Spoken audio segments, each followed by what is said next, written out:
Voici la litière de Salomon, entourée de 60 vaillants hommes. Tous sont armés de l'épée et sont exercés au combat. Chacun porte l'épée en vue des alarmes nocturnes. Des Cantiques 3, 7, 8. Qui est-ce? Disaient les filles de Jérusalem en regardant vers le désert.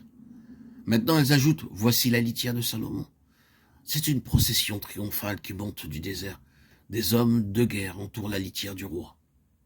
Historiquement, on voit ici une allusion au Seigneur Jésus, revenant de sa victoire sur Satan, après la tentation du désert.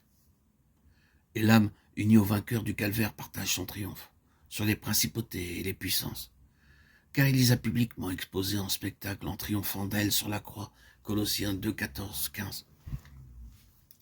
Demeurant en Christ, elle sera portée en toute sécurité au-dessus de tous les précipices, au travers de tous les pièges du diable, car elle est environnée des anges de lumière, vaillants guerriers dans le combat contre les puissances des ténèbres.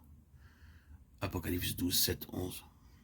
Ces puissances sont des esprits mauvais qui attaquent toujours dans les ténèbres et à l'improviste, quand l'âme se trouve dans la nuit de l'épreuve. Le roi Salomon s'est fait un char de gala en bois du Liban. Il en a fait les piliers d'argent, la base d'or, le siège d'écarlate. L'intérieur a été revêtu d'amour par les filles de Jérusalem. Cantique des Cantiques 3, 9, 10. Les filles de Jérusalem ont vu la gloire d'en haut reposer sur l'âme qui est maintenant assise avec le Seigneur dans les lieux célestes. C'est là l'œuvre du Seigneur seul.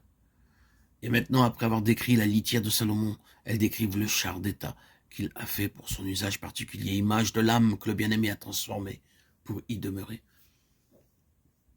Le bois du Liban, c'est le symbole de son humanité, la demeure terrestre. 2 Corinthiens 5, 1. Les piliers d'argent sont le symbole de sa rédemption, racheté par le précieux sang versé au calvaire. L'or, c'est la vie divine, la vie du Seigneur demeurant en elle. Le siège recouvert de pourpre et le trône royal. Le roi se réjouit de rendre glorieux son marchepied et son temple est comme pavé avec l'amour des filles de Jérusalem. Sortez, filles de Sion, et regardez le roi Salomon couronné au jour de son mariage, au jour de la joie de son cœur. Cantique 3.11. Les filles de Sion sont conviées à contempler le vainqueur du calvaire, dont la tête royale vient de recevoir une nouvelle couronne, celle qu'il a rachetée comme une couronne d'ornement dans la main de l'Éternel, un diadème royal. Ésaïe 62, 3. C'est peut-être au sujet des filles de Sion dont il est ici question qu'il est écrit dans l'Épître aux Hébreux. Vous êtes venus à la montagne de Sion, à la cité du Dieu vivant. Cantique 12, 22. Âme déjà unie au Seigneur glorifié, âme victorieuse, sur lesquelles est gravé le nom de la nouvelle Jérusalem. Apocalypse 3, 12. Membres de l'épouse, elles se réjouissent de voir l'esprit de l'épouse en de nouvelles âmes et manifestent leur joie du bonheur de l'époux.